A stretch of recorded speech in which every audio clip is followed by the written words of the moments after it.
In this video, I'm going to be going over the best budget cards to pick up after the market crash here in NBA 2K23 Myteam. And before we get into the video, make sure to go ahead and leave a like and subscribe to the channel. I post Myteam videos every single day. And let's get straight into it. There's a bunch of great, solid options that are super cheap right now because of the market crash. And let's get straight into some of these guys. So for the first card here, it is going to be a very, very good card that's super cheap, under like 6,000 MT. And that's going to be the Jonathan Bender card. So you're going to go to Jonathan Bender and put it on season 8. Make sure you get the right one, and let me show you just how much this card is going for, and I'll explain to you why it's such a good card once we go ahead and see it here in 1 second.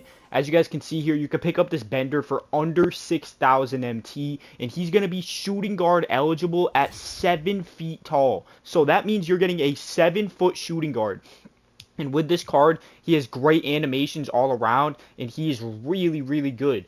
He has great dribble move animations. His jump shot is really good too. He moves good for his height, and he's going to be 7 feet tall at the shooting guard for only 6,000 MT. This is easily one of the best budget cards in the game. This card can run on like any team. It's literally a 7-foot shooting guard with great animations. Super good option to go ahead and pick up for your team. But with that being said, let's move into the next card. For the next card here, bro, let's go over back to the auction house yet again. And in my opinion, this is the best budget point guard in the game by a mile. And it is going to be none other than, a lot of you guys may have guessed it, the Nikola Jokić point guard card.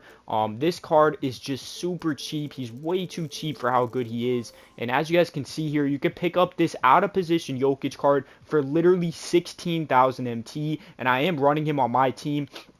I think that he's just such a good option for that cheap, because we're talking about a 6'11" point guard that can shoot very well. I really like his jumper. I think it's a really underrated jump shot that he has. And then in terms of rim running, it's super good at rim running. Trust me, you're literally going to be able to rim run all game. Step back, hit a couple threes, and play phenomenal defense. 6'11" point guard, great animations. Easily one of the best budget cards in the game for 16K. But let's go ahead and move into the next card, which in my opinion is going to be the best budget center in the entire game. So I just went over the best budget point guard, the best budget center, and now we're going to go to the best, or now it's going to be the best budget center. So the best budget center in the game right here is going to be the Galaxy Opal Yao Ming card, and you won't believe how cheap he is. A lot of people don't realize how cheap he is. He's literally going for under 20,000 MT, and as we all know, a lot of people that have been playing my team for a while, this card used to be literally hundreds of thousands of MT, like 800K every single time for months,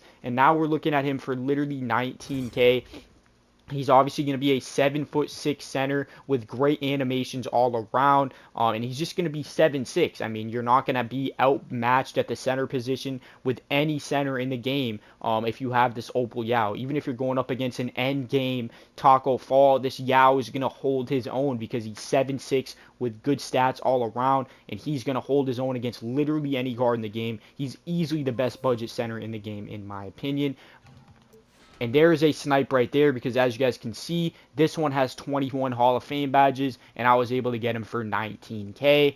That is a super solid snipe right there, and I'm definitely going to go ahead and flip that for some good profit. But with that being said, that's not the point of the video. Let's get into the next card. And I showed you guys the Jonathan Bender, and a lot of people think that's the best budget shooting guard in the game. But me personally, I cannot go against my guy himself. I think that it's definitely between these two for the best budget shooting guards in the game. Obviously, with the Jonathan Bender, you're going to get a 7-foot tall shooting guard that's going to be better defensively, but I think the T-Mac moves better, and I like his jump shot better than the Jonathan Bender personally. So in my opinion, I personally like the T-Mac better, but he's definitely still a top 2 shooting guard regardless. And as you guys can see, you can pick him up for about 5,000 to 6,000 MT, and he's going to be a 6'8" shooting guard. He gets Curry escape, he gets just a really good jump shot, and he has such nice and fluid movements. He's 6'8" at the shooting guard. Again, a lot of people are going to like the Bender better, but I really like this T-Mac regardless, so it's up to you of which one you would want to choose at the shooting guard, but this is a really good option nevertheless. And let's go ahead and move into the next card. And for the next card here, it's going to definitely be one of the best budget power forwards in the game, and that is going to be none other than Pink Diamond Tacko Fall. And this card is very cheap now. Again, this is another card that used to be hundreds of thousands of MT, and he has dropped in price a ton because of all the recent market crashes and things of that nature. And as you guys can see, this Pink Diamond Tacko Fall is going for, I think, Yeah, it's in that 20 to 25,000 MT range. So for about 25K, you're going to be able to get a 7'6" power forward, which is absolutely broken, obviously, because he's going to be taller than anyone at that position that you go up against. And again, for 25,000 MT, you're going to be getting a Tacko Fall with a 7'6" height. He can shoot. His jumper isn't the best, but he can shoot if you need him to. And then obviously, he's going to be able to hold his own against any end games at that position at all, because he's going to be 7'6", which is just absolutely insane. So definitely one of the best budget power forwards in the game. But with that being said, the next card is another great budget power forward. And he's not going to be as tall as that Tacko Fall, but he's going to be better on the offensive end in terms of shooting the ball, and in terms of animations. And that's going to be the Kristaps Porziņģis card. But again, I would still take the Tacko over him just because he's going to be OP in the pick and rolls and things of that nature. But I mean, this Kristaps is super, super good though. And I personally do run him at my power forward spot as a super cheap and easy option to run that can really do it all on both ends. He's going to be literally a 7'3" power forward, and as you can see, you can probably snipe him for 7K, but all in all, he does go for about 8 to 9,000 MT, it looks like. Let me go ahead and see here what his price is. Yeah, about 8,000 MT. You're going to be getting this Kristaps Porziņģis. He's going to be 7'3", 95 three-pointer. He's going to shoot the lights out. Pretty good jump shot. I like it. And he's going to be holding it. He's going to be able to hold his own against most guys at the power forward position, unless you are, of course, going up against somebody like a Tacko Fall at the power forward. Then he will be undersized. But basically, anyone besides Tacko, you're going to be fine to be going against with this Kristaps Porziņģis. 7'3", good animations. But again, if you're looking to go against, if you're going against those cheesier type Tacko Fall, Yao Ming cards at the power forward position, and you want a cheap counter, it would be the Pink Diamond Tacko for sure at 7'6". But with that being said, let's go ahead and hop into the next card, which I think is a very, very underrated card right here. And it is going to be none other than Tim Thomas. And let me explain to you why this card is so underrated. A lot of people overlook this card, but dude, he literally has the dribble moves of all the end games. He has the Trey, escape, and he has the Steve Francis size up. So he has literally the best dribble moves in the game.